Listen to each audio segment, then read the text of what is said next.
Hello, everybody. It's been a while since I came on, but here I am today once again, doing what I always do.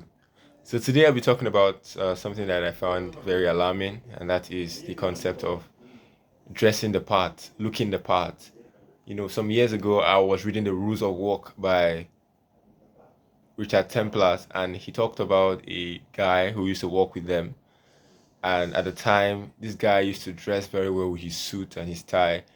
But there was one thing he used to do that was wrong in his opinion, and that was that he used to use a power bike to work every single day.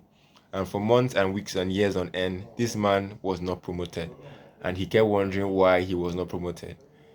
Until if you he later got to talk to I think Richard Templars himself, and Templars told him, what if you stop using a motorbike or a power bike to work? What if you used a car instead?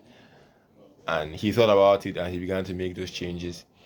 I think about a month later he was promoted. So it shows that sometimes just one little twitch, just one little change is enough to give you that needed head start, that needed advantage that you need in your place of work, in your career, or whatever. Just that one change, that one switch. For some, it could even be the way you call somebody's name. I never really knew that people were offended by their names until I read that book, The Rules of Work by Richard Templars, and he talked about the fact that there was a particular lady who had a name that was her real name, but nobody called her by that name. They called her by a certain name.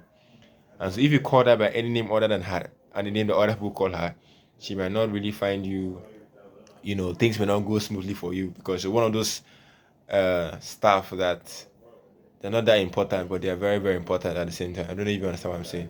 So things like that happen, and it's important that you focus on those minor things that you might be ignoring, but have a significant effect in your career, have a significant effect in your job.